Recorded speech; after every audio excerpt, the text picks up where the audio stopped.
Bismillahirrahmanirrahim. Assalamualaikum warahmatullahi wabarakatuh. Saya Albedillah Vito dari kelompok 3.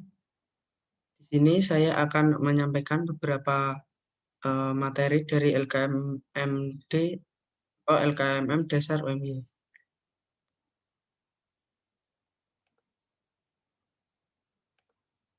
Materi yang pertama yaitu eh, Dasar Muhammadiyah yang disampaikan oleh Mas Fahri. Dasar Muhammadiyah. Pertama, sejarah Muhammadiyah, yaitu Muhammadiyah didirikan oleh Kiai Haji Ahmad Dahlan pada tanggal 18 November 1912. Nah, faktor yang melatar belakangi yaitu Muhammadiyah sebagai gerakan Islam. Yang kedua, faktor internal terinspirasi dari Quran Surah Al-Imran. Yang ketiga, faktor eksternal kondisi umat Islam pada saat itu dan bid'ah. Yang kedua, identitas Muhammadiyah. Yang pertama, gerakan Islam, yang kedua gerakan dakwah, yang ketiga gerakan tajdid. Terus yang ketiga kiprah Muhammadiyah dalam kesehatan.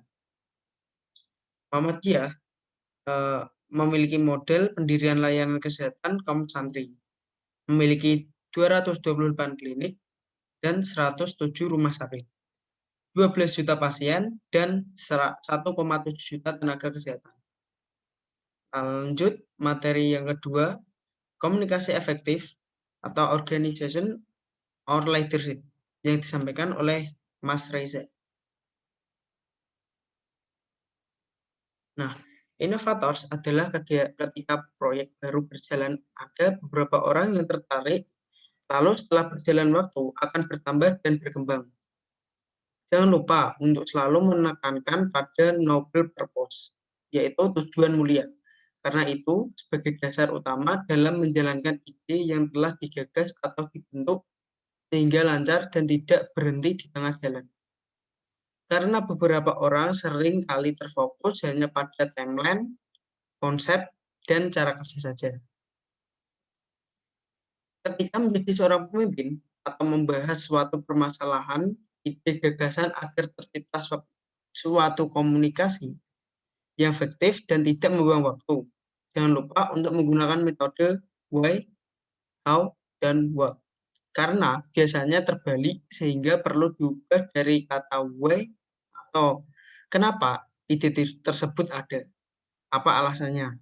Dengan mengetahui alasan mengapa kita bisa bertahan dari perjuangan ide gagasan tersebut. Nah, ini adalah 5 level leadership. Yang pertama, position atau jabatan. Yang kedua, relationship dengan tim. Yang ketiga, pencapaian dan hasil membanggakan. Yang keempat, leader creates leader. Yang kelima, respect. Lanjut materi yang ketiga, student and government. Sampaikan oleh Mas Muhammad Bais Ats-Sakib. Dalam KBBI, student adalah orang yang belajar di perguruan tinggi. Government adalah segala urusan yang dilakukan oleh negara dalam menyelenggarakan kesejahteraan masyarakat dan kepemimpinan negara. Dalam kata lain, student government ialah miniatur dari sebuah negara. Nah, ini konstitusi Indonesia di lingkungan mahasiswa. Yang pertama, yaitu lembaga legislatif.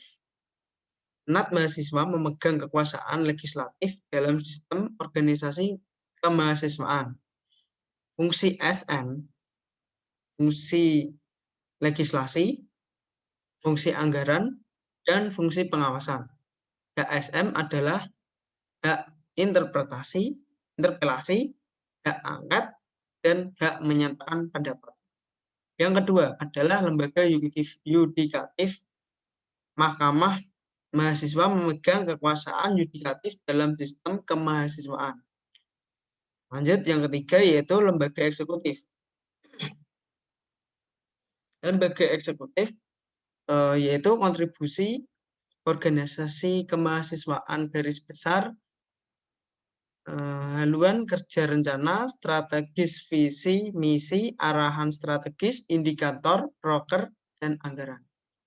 Unit kegiatan mahasiswa adalah organisasi mahasiswa yang melaksanakan kegiatan pengembangan minat, bakat, kegemaran spesifik pada bidang tertentu seperti agama, seni, olahraga, soft skill, dan lain-lain.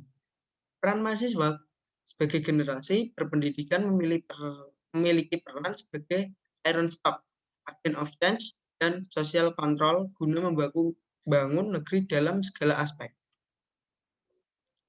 Nah, cukup sampai di sini penjelasan dari saya. Bila ada kesalahan maupun tutur kata yang tidak berkenan, saya mohon maaf sebesar-besarnya. Billahi taufiq wal hidayah. Wassalamualaikum warahmatullahi wabarakatuh.